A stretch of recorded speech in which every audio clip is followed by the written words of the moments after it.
Hello, friends. Welcome to the Career Guru podcast. I am your host, Steve Yanovsky. What a glorious day it is to start your path in a new career. Doors are opening here at the Boston Career Institute even as we speak. And I'm here holding the key for you. So tune in, stay sharp, and enjoy yourself. This is going to be great. Hashtag Let's Career Up. Hello, friends. Aspiring career gurus, conversationalists all across the fruited plain. This is Steve Yanovsky. I am your career guru, coming to you across the internet to deliver yet another installment of the Career Guru podcasts. Today, I'd like to address a universal topic, which is applicable to any field of endeavor. No matter what your career is, it makes no difference. Today, I want to talk about quality. It's a topic that few people truly understand, but I do want to address it and discuss it and expand on it a little bit more as we move forward with a few expert guests that I hope to have to discuss this a little bit further. People have a funny understanding about the word quality or quality in general. So I wanted to address that because quality is present in, like I mentioned, in any field of endeavor. In every job, there's quality that's involved. So first things first, I want to address the word quality as it pertains to work. Quality, and I don't know what people think quality is. I mean, different people, like I said, have different understanding of it. When you see it, you know it. But let's identify exactly what it is in any industry. Quality in general is defined as a consistent delivery of products and services according to established standards. So let me say it again.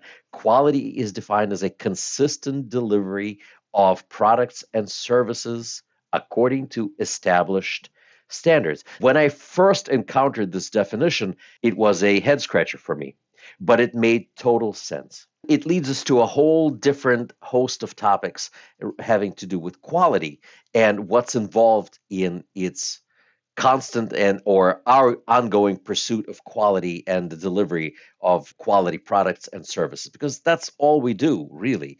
Consistently deliver great outcomes, whether it's a personal relationship or a job. Let's talk about where quality is found the most. We talk about different companies that have succeeded in the United States and different companies that have failed. And most of the time, it's due to not being able to keep up with the delivery or consistent delivery of products and services. The companies that have succeeded over the years, and the very first company to truly succeed in this particular enterprise was, believe it or not, McDonald's. What's so interesting about McDonald's? McDonald's is a burger joint like everybody else, but it's not, because they are the granddaddy of all of these franchises that you see all over the place. How did they succeed? There have been many, many hamburger joints before McDonald's came along. But McDonald's came along and they were different. Hamburger joint that was successful in one neighborhood tried to replicate itself in another place. And maybe they did well with one more hamburger stand or a hot dog stand, maybe one more. But after 3, they failed and the entire enterprise crumbled until McDonald's came along. See, the person who created McDonald's realized one thing, that in order to be successful, consistency was the key. What they did was they replicated everything in one place to the other. They had calculated the number of steps that a person needed to take from the grill to the fry later where they made French fries. They purchased the French fries from the same vendors, from the same farmers, from the same growers. The same with burger patties, the same with the actual bread patties that went along. And they calculated every step so there would be consistency in the delivery of the product. So right now, because of that, you can go to any McDonald's and you can buy their Big Mac and fries and Coke, and it'll taste the same in one place to the other. Quality is this consistency amongst all of the things that we try to deliver. Let's understand it a little bit further. Let's find out what's involved in quality. Who determines the quality of what we do? Who is the greatest judge of the quality of our output? That would be our customer. That would be our client, no matter what field it is. Now, our field of endeavor in the guru land is primarily healthcare, but it doesn't matter where it is. It is our customer that determines the quality of our work, depending on what it is that we do. How do we determine what quality is? Well, that would be the feedback that we receive from our customer. Whether it's a complaint or praise, either way, it's one of those quantifiable, measurable devices that we can use to actually determine the quality of our work, the consistency of our work. See, if you every so often you deliver something good, it's an outlier. This is not a consistent piece of the work that you do. It's an accident. The goal for quality is to deliver it all the time. We strive to meet or exceeds our clients' needs. And this is what we learn from their feedback. This is how we establish our brand. At some point in time, after consistently delivering goods and services, products and services, you establish yourself as a brand. How did Mercedes become Mercedes? When you talk about Mercedes, when you say BMW, automatically people think, oh, this is a high quality product. People have the same outlook on Toyota or Honda as a car. It's a brand that was established, but it took a long time to overcome various issues that people have until they have reached a specific standard. That is an important thing until you yourself become a brand. Your name must be associated with quality. And the only way to do that, if you do good things constantly and consistently. And that, my dear friends, is what quality is. This is how we determine our performance. In my other activities, away from being a guru in career, I also teach. How do I determine the quality of my output? Well, lucky for me, I have quantifiable, measurable metrics that I can use to determine if my students are successful in absorbing the material that I'm teaching. And that would be the pass rate for the exams. You can find other areas where you can measure the quality of your output. So there's all sorts of things that we can count on, but they have to be quantified in numbers. Otherwise, things just don't make sense. You get surveys all the time from the places that you frequent, and they ask you, for example, how would you rate your experience on a scale of 0 to 10 or 1 to 10? Well, this is how people quantify their success. On their end, they see that from 5 to 10, it's a success. From 1 to 5, it's a failure. Depending where you are on that scale, they will be able to quantify it through statistical analysis and figure out what it is that's quality and that's what's not. All right, what's consistent, what's inconsistent. You have to be consistently consistent rather than inconsistently consistent. That's the goal. And we're still talking about quality, the measurable enterprise that is our constant pursuit of quality. Quality, or principles of quality management. Once we understand what quality is, we have to find ourselves in a place where we can constantly and continuously manage our quality output. Now, it's easy to understand quality or management of processes by imagining quality as a table with 4 legs. If you take away one leg, the table is not going to stand. Like a chair, bar stool, whatever the case may be, anything with 4 legs, you must have these 4 legs for it to stand. So in order for quality to stand, you have to understand the 4 pillars that hold up quality. First and foremost, it's customer or client focus. In healthcare, it would be patient focus. But whatever the case may be, it's always the focus on the customer. What the customer expects and what they receive must match. There must not be a variance or a difference between what the customer is expecting, what they're receiving. Therefore, in business, they always talk about concepts similar like under promise and over deliver. Promise less, give more. That way, the expectations are in one place and what you deliver is on a higher plane. So you must meet and exceed the customer's need. Therefore, your focus is always on the client. If your focus is on that, you will succeed and your quality will always be high. That's the first pillar that holds up the table of quality. The other pillar is something called process management. Now, what exactly is process management? Well, we need to understand the word process. Process is an interesting thing. It's just a word, but what does it mean? Process means work. Every time they say process, they mean work. And when they mean work, the work is meant to be sequential, meaning step by step by step. How did a company formerly known as Dunkin' Donuts, now called Dunkin', succeed in making this tremendous enterprise where they sell coffee? Same thing, by the way, with Starbucks. I'm not promoting one brand over another, but whatever the case may be, they manage their process. They manage the sequence of their operations. To make a pot of coffee successfully, you must follow specific steps, which must not be violated. If you skip a step, the quality is no longer there. There is a difference in what you do. I use the term variance. Variance is a very important term in management of quality. Variance, like I said, the word variance means a difference between what you must have and what you actually have. When you're making a successful cup of coffee, it must be of a specific temperature. How do you do that? You make sure you measure that temperature. And I'll talk about that in just a little bit. But I always make these comparisons to these successful companies that did well. And they do well by consistency, constant delivery, consistent delivery of products and services, and always focusing on their client. That is the key. No matter what industry you're in, if you provide client focus, in healthcare, it's patient focus. If you focus on process management, meaning making sure that every step is followed every step of the way, you're in good shape.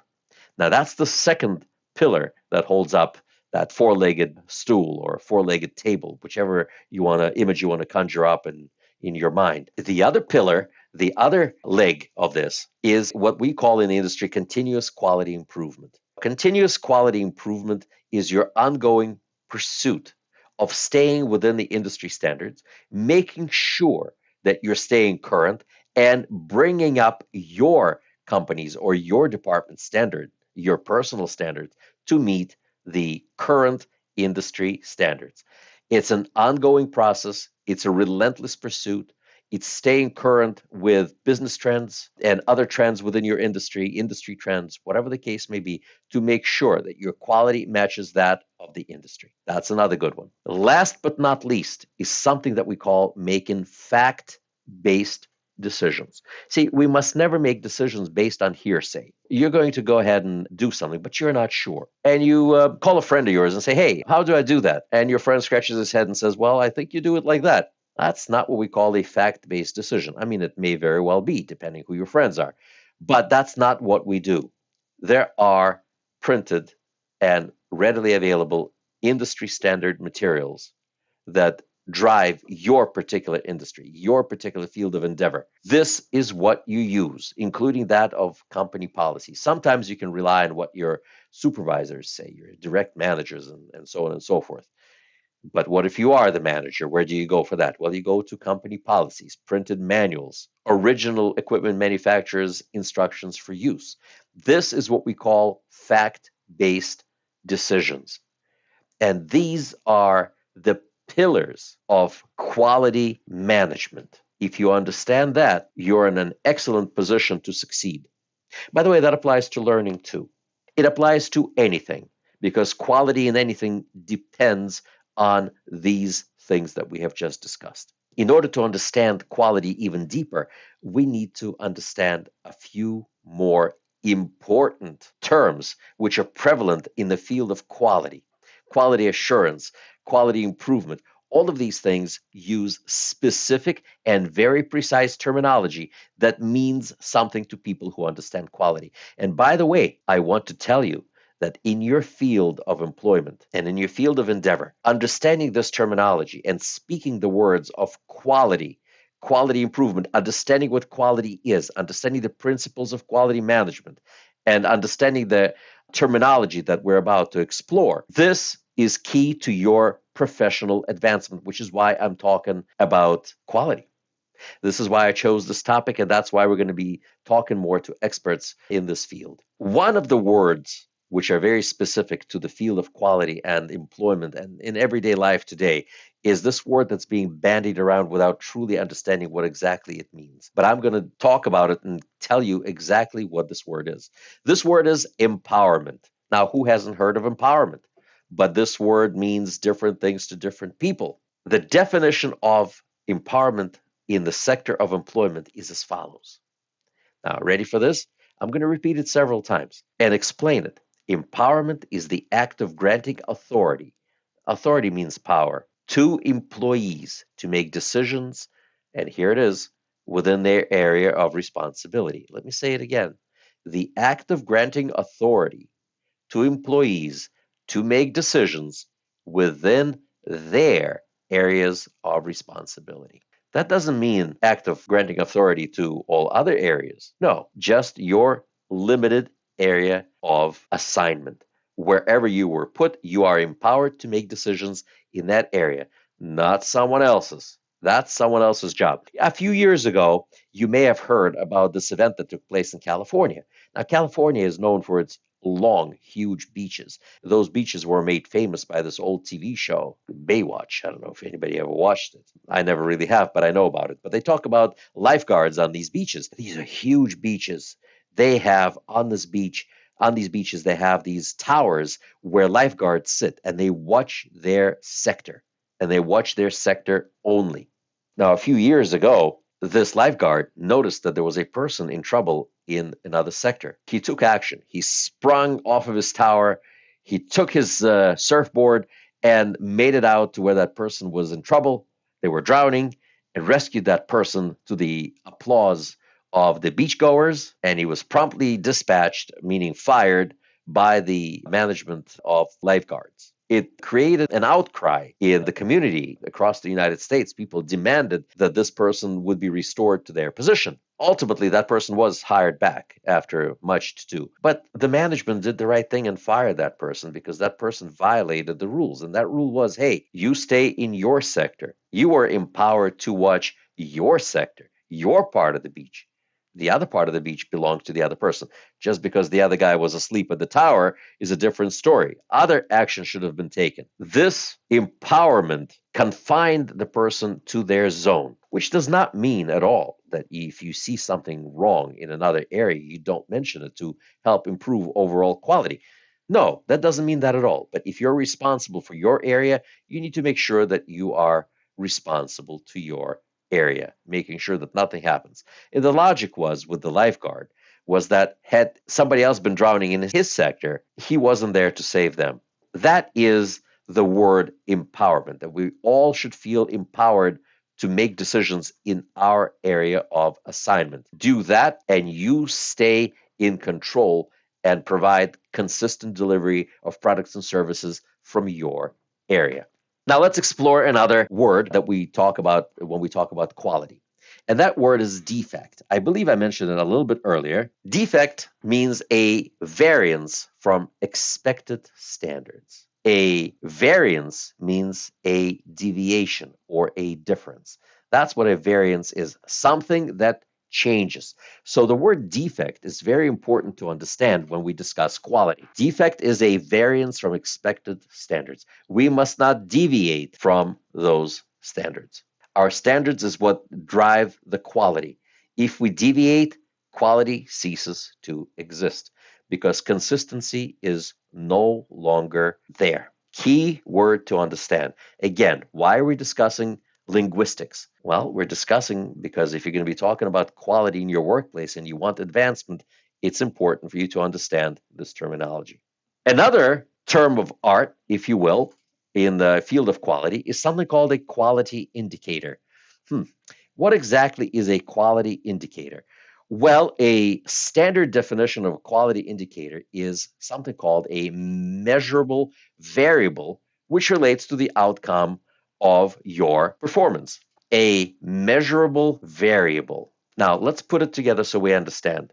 What exactly are we trying to figure out? We're trying to figure out if we're putting out a quality product. Let's get back to coffee. We're talking about coffee a lot. Well, I like coffee. I think a lot of people do. Otherwise, we wouldn't have so many coffee shops around. How do we know? How does Dunkin' know that they're providing a good cup of coffee? How does Starbucks know that they're providing a good cup of coffee? What is a measurable variable? Well, there are many. For example, how many grams of ground beans do they use per cup? That is a measurable variable. If we're supposed to have 10 grams of coffee grounds, it needs to be 10 grams.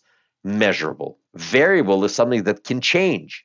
It's not 11 grams, it's not 9 grams, it's 10 grams. Does it lead to the desired outcome? Well, if you put 10 grams of coffee grounds per cup or per, 20 ounces of water, then you have a perfect cup of coffee according to that particular standard. Now, you can translate this into your field of endeavor. What are your measurable variables? We can measure the number of coffee grounds per cup. We can also take a thermometer and figure out how hot the water is. Now, the water has to be, according to, let's say, Duncan, 190 degrees Fahrenheit. It's that healthy mix that they found after all the lawsuits that people, got burned with hot coffee and so on and so forth. Now it's no longer that hot. So they reduced the temperature. But this is something that they can check and see how hot it is using a device. So that is an indicator of quality. This is what it is. So understanding the term quality indicator, we understand what it is that we have to do. What are those things that we can measure? How does it go? And all of these things need to be precise. If we can put a number on something, we can mathematically deduce if we're doing the right thing. That leads us to an interesting other term of art, and that term of art is quality control. What is quality control? Well, interesting thing. Quality control is funny. We go through quality control all the time in, let's say, my home, in a guru's household. Let's say Mrs. Guru is making cake, and Mr. Guru shows up and he's watching Mrs. Guru mix up a batch of cake batter. Mr. Guru, myself, will come in and stick his finger into the cake batter and take a sample and say, great job, Mrs. Guru. At which point in time, I'm going to be rewarded with a slipper over my head. But this is quality control. Stick your finger and say, may need a little bit more sugar in there. This is a basic way of looking at what quality control is. In a technical sense, what exactly is quality control? It has to be properly regimented. Can't be a finger stuck in the cake batter. It has to be a more measurable effort. The way we talk about quality control in the field of quality assurance, it's a big field, folks, and it's everywhere, is this. Quality control is a technical, statistical sampling method that measures quality. A technical and statistical sampling method that measures quality. Now let's bring it back to coffee. Again, technical means we're using precise equipment to measure something. A thermometer that measures water temperature. We measure water temperature at 8 a.m., 9 a.m., 10 a.m., and so on and so forth every time the machine brews a cup of coffee. We have a measurable numerical value using precise instruments. In this particular case, we're using a timer and we're using a thermometer. So a technical statistical sampling. When we talk statistics, we're talking numbers, we're talking math, which is what I alluded to earlier, that if you can put something in a number, you can measure it, you can massage it, you can find all sorts of solutions using numbers. And that is key. The other interesting term of art is something what we call process improvement. Now, a little bit earlier, I talked about the word process and what it means. Process always means work. When we talk about process, we talk about work. And work is always sequential.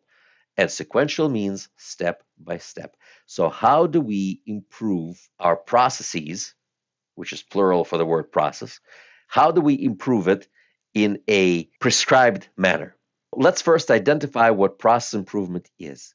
First and foremost, process improvement is a strategy, meaning something that's based on a plan of finding solutions to eliminate the root causes of problems. So if you are working in an environment and something that's been going on for the last 20 years, and you have been working in that field for the last few years, are you going to change what's been going on for the last 20 years? Well, yes, if we're going for quality improvement, which is what we talked about earlier for quality management, we talked about continuous quality improvement. What was good 20 years ago, what was good last year may not be good this year because we're no longer functioning within standards that we're currently supposed to be following. So our process improvement needs to be up to par with our drive for continuous quality improvement. This is something that must be done. A plan must be developed to eliminate the original source of the problem, and it must be changed so it exists no more. Meaning, sweeping things under the rug is not going to work. Last but not least, we've been talking about quality for almost a half hour now. Let's close this up with something that people refer to as a sentinel event. In healthcare, sentinel event is something tragic. But sentinel events happen anywhere, in any industry. Sentinel events, why do they call an event a sentinel event? What is a sentinel? Sentinel is a guard. You've seen movies where guards stand outside of gates. They're there protecting people within the gates, on one side of the gates, from the forces outside the gate. If a sentinel is asleep, then all sorts of bad people could cross through that gate and walk in unannounced and do terrible things to people inside the walls. In healthcare, it's when a person, a client, or a patient sustains life-threatening injuries or loses their life due to our negligence, I suppose. But it happens in any industry. It may not be as drastic as in healthcare, but our indifference or our negligence to the ongoing issues, to the processes that must have been improved, results in a terrible outcome. Like, for example, when the coffee lids on the cups to go from McDonald's or Dunkin's or etc. changed over the years. They're so much better now. The new cups, the new lids that they provide are just exceptional. The old stuff used to fall apart in your hands and people got burned. Well, these were sentinel events that changed the industry for the better. Yes, I understand that the cup of coffee that you get right now is not as hot as it once used to be. But that's a small price to pay compared to sustaining third-degree burns. That is something that we all strive to avoid. This is the entire purpose of quality. On the one hand, quality is a consistent delivery of products and services, so you can achieve greater things in your field of endeavor, so you can make more money. And the other side is our client, because everything that we do is based on our client's needs and desires. If we remember that, we're going to succeed. We're going to be more successful. We're going to be rewarded financially for this. On this note, I'm going to end our introductory conversation about quality. I'll be here to answer any questions that you have via email or via the chat features on YouTube, for example. You can write to me if you have any questions about this. I'll be more than happy to answer whatever questions you have until our next meeting, hopefully with some of the leaders in the field and experts in the field of quality and quality improvement. There are many things out there in quality improvement. You can join organizations that work with quality, and those are well sought after certifications. About that another time. In the meantime, I look forward to seeing you. #Let's Career Up, and I'm looking forward to our next Career Guru episode. See you soon. All the best. Well, friends and aspiring career gurus, this was fun. Thank you for tuning in. I feel enlightened, I feel empowered, and I'm feeling grateful that we spend time with you. For more information about Boston Career Institute, please visit our website, bostoncareer.org. Boston Career Institute has 3 campuses located in Brookline, Massachusetts, Malden, Massachusetts, and Lowell, Massachusetts. Call our toll-free number, 888-383-6058. For questions, comments, and or information about our podcast, email me at thecareerguru@bostoncareer.org. The Career Guru podcast is available on Apple Podcasts, Spotify, our website, bostoncareer.org, or wherever you stream your podcast. Subscribe, stream, rate, and review our shows. Your rating and reviews help our show reach new audiences. Produced by PodPro Entertainment, The Career Guru lives within a network of podcasts located at podproentertainment.com. #The New Radio. Looking forward to seeing you soon. All the best to you. My name is Steve Yanovsky. I am the Career Guru. May God bless you. #Let's Career Up.